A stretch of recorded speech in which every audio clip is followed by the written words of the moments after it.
Did you know you were technically committing a crime every time you used Google Maps in India? Yes, until recently, Google Maps was illegal. Private mapping was banned. Only the Government Survey of India could publish high accuracy maps. And this wasn't an isolated case. For decades, entire sectors of the Indian economy, from space to defense, from atomic energy to coal mining, were locked behind government gates. Private innovation wasn't just discouraged, it was criminalized. But in the last few years, something extraordinary has happened. The Modi government has been quietly unlocking one sector after another, rewriting the rules of who can build, innovate, and shape India's future. This video is part 2 of our series on privatization and the new India.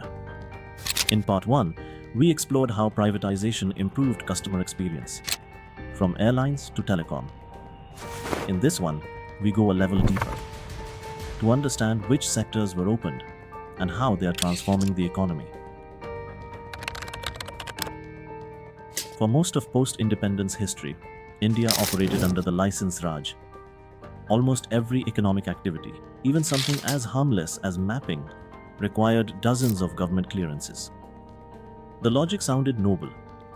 These are strategic sectors, too sensitive to be left to private hands. But in practice, it led to stagnation and missed opportunities. Startups couldn't build mapping or navigation systems because only the Survey of India was authorized. Private firms couldn't launch rockets because only IISRO could do that. Defense manufacturing was off limits. Atomic energy was sealed, and coal mining was monopolized by state companies. Meanwhile, the rest of the world moved on. Private players in the US, like SpaceX, began launching reusable rockets and satellites, reducing costs and opening up the space economy. India, on the other hand, was still stuck in government-only mode. When the Modi government took charge in 2014, it brought a new philosophy. Minimum government, maximum governments. The message was simple. The government shouldn't run industries, it should enable them. It shouldn't be the pilot, but the runway on which private players take off. Now, whether that slogan was fully achieved is still open to debate. Bureaucratic hurdles and regulatory complexities continue to exist in many sectors. But what did happen, undeniably, was a serious attempt to open previously closed sectors to private competition. For the first time, the government began acting less like a controller and more like a facilitator. This shift wasn't just ideological. It became visible through a wave of real structural reforms that redefined who could participate in India's growth story. Until 2020, India's space industry was fully controlled by ISRO. Private firms could only supply components, never build or launch independently. That changed when the government created INSPACE, the Indian National Space Promotion and Authorization Center. It gave private companies legal access to ISRO's launchpads, testing facilities, and satellite data. This policy shift sparked a startup explosion. Companies like Skyroot Aerospace, Agnikul Cosmos, and Dhruva Space entered the race. In 2022, Skyroot became the first Indian private company to launch a rocket, Vikram S. Today, India's private space startups are developing their own propulsion systems, satellite constellations, and even solid-state fuels. Cleaner, safer technology that could make launches faster and cheaper. This is the kind of innovation that SpaceX brought to America, and now Indian startups are following that trajectory. Over the next few years, we are going to see space tech unicorns emerge, companies that could make India the next hub of affordable satellite launch services. Remember the opening line, Google Maps being illegal? Until February 2021, mapping in India was a restricted activity. Private players couldn't publish detailed data, only the government could. And here's something even more surprising. Only 15% of India is actually mapped.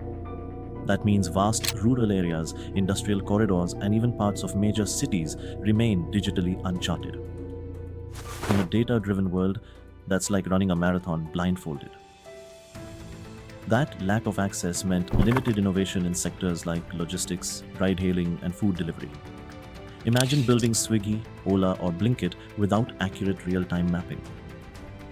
The Modi government changed that to the Geospatial Policy 2021, which allowed private companies to freely collect and share mapping data.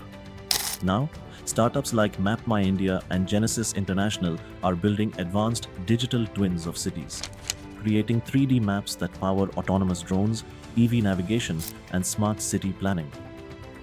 And here's the exciting part. Experts predict that in the next few years, India will produce its first mapping unicorns. Because data is the new oil, and geospatial data fuels everything from defense simulations to delivery logistics. For decades, India imported most of its defense hardware. State-owned units were inefficient and the private sector was kept at arm's length. The Modi government broke this barrier by raising the FDI limit in defense from 49% to 74% and introducing the Defense Production and Export Promotion Policy, DPEPP. This encouraged private and foreign joint ventures. Now, companies like Tata Advanced Systems, L&T Defense, and Adani Defense are building drones, radars, and missile components in India. By 2024, India was exporting defense equipment to over 85 countries, a figure unimaginable a decade ago. For the first time, Make in India became a national security strategy, not just an economic slogan. Coal was one of the last bastions of state monopoly. For decades, Coal India Limited dominated the sector. In 2020, the government opened coal mining to private and foreign players, allowing them to extract and sell in open markets. This move boosted efficiency and competition.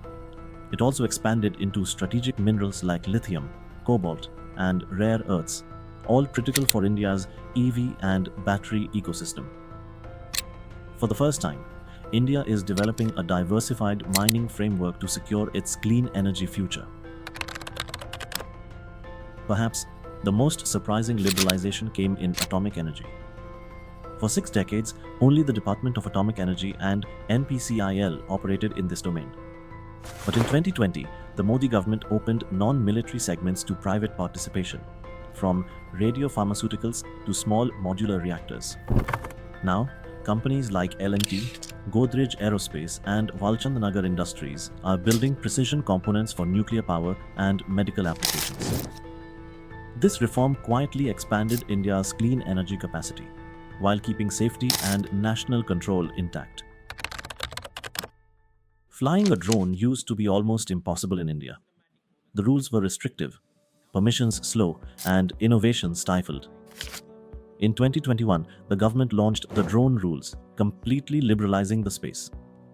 A new platform called Digital Sky simplified registration and flight permissions, while the PLI scheme boosted domestic manufacturing. Today, startups like IdeaForge, Garuda Aerospace, and Asteria are exporting drones globally, used in agriculture, mapping, and even disaster relief.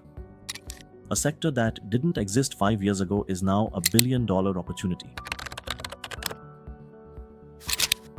The Indian Railways remain government-owned, but its ecosystem is rapidly opening. Private participation now includes freight corridors, station redevelopment, coach manufacturing, and integrated logistics management. The Gati Shakti Master Plan digitally connects roads, ports, and railways, creating one synchronized logistics network. The results are showing India jumped to 38th position in the World Bank Logistics Index 2023, up from 44 just 4 years earlier. Across space, defense, drones, mining, and media, one theme is clear. The government builds the runway, not the aircraft. National interest stays protected, but innovation is decentralized. It's not socialism or pure capitalism. It's a model of strategic liberalization. India has learned that openness doesn't weaken control.